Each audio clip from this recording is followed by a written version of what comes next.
Hello guys, topic of today's video is serializability and types of serializability. So let's get started. Now first we'll consider the example for the serial schedules. So let's consider schedule S1 and S2, which are the serial schedules. Now whenever we are going to execute any of the serial schedule, it is always going to guarantee the consistency of the system.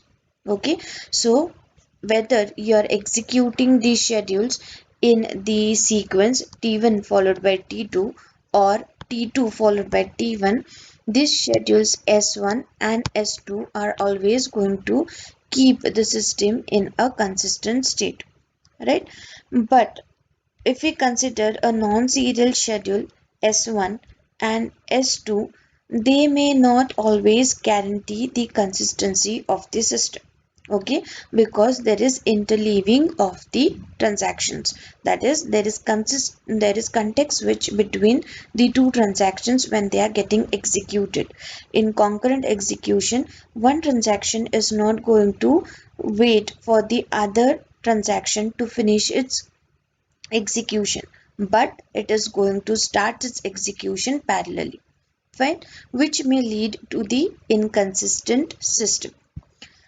Now, serializability is the concept which helps us to find out whether the given concurrent schedule is serializable or not. Okay, now what do you mean by serializable is, now suppose this is the concurrent schedule given to us, and we need to find out whether it is serializable or not. So what we'll do is we'll find out what is the result that we are getting by this schedule S1, and then we'll match it to the results that we get if we execute this concurrent schedule in a serial fashion, which is schedule SA. Okay, so if the result of this schedule S1 is equivalent to the result of SA, we say that schedule S1 is serializable schedule. Or if the results of S1 and SA are not matching, then we check whether the result obtained by schedule S1 is equivalent to its another serial schedule SB. Okay, so if result of S1 is equivalent to result of SB, we say that schedule S1 is serializable schedule. Fine. That means when the output obtained by a concurrent schedule is equivalent to the output which we can get from its any of the possible serial schedule, then we say that this concurrent schedule S1 is serializable. Okay, now why we are testing whether the given schedule, whether the given concurrent schedule is serializable or not? Because we want that the system should always be in a consistent state. So to ensure that yes, the system is in a consistent state even when we are executing the schedules concurrently, we need to find out whether the schedule is serializable or not. Okay, so let's see the definition. If a set of transactions in a schedule executes concurrently, we say that non-serial schedule is correct if it produces same results as some serial schedule with the same set of transactions. Such a schedule is called as serializable. And why do we check it? Because to prevent inconsistency from transactions interfering with one another. It is essential to guarantee serializability of concurrent transaction. Okay. So now there are three methods to check the serializability. First is result equivalent schedule. Second is conflict equivalent schedule. And the last one is view equivalent schedule. Okay. So let's discuss result equivalent schedule in detail. Two schedules S1 and S2 are said to be result equivalent if they produce same output obtained when the result are serially executed. Okay. That means, suppose there are two transactions, suppose there are two schedules S1 and S2.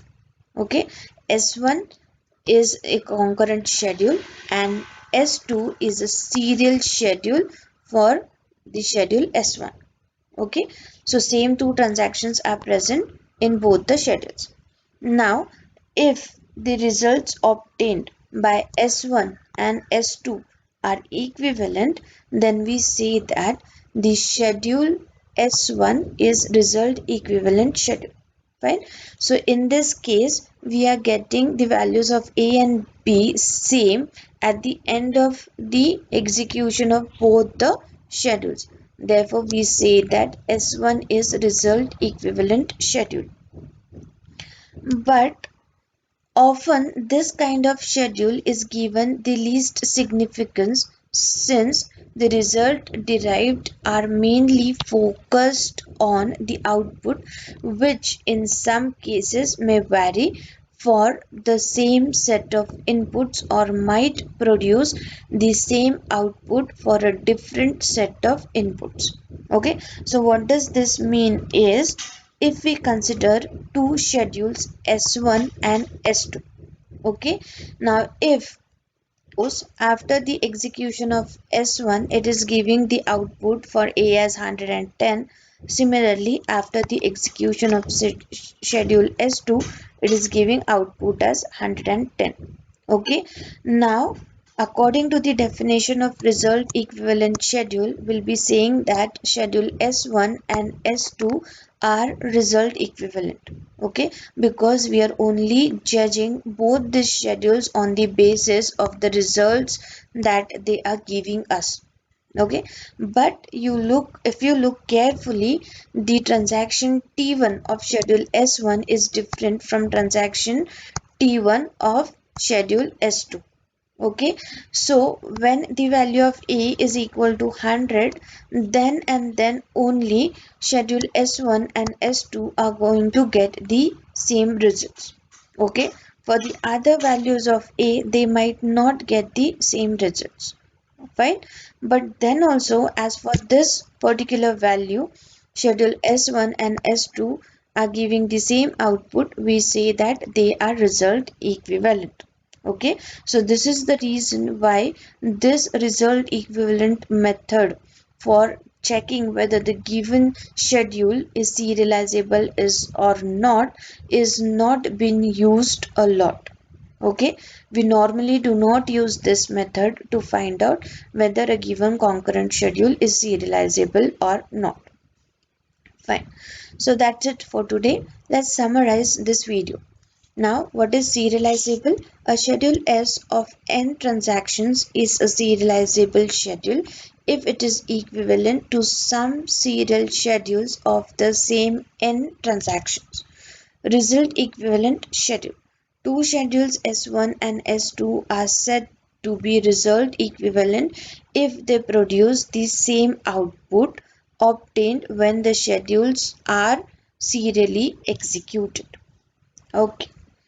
So thank you very much. Let's stop for today. Please do write your feedback in the comment section. Thank you.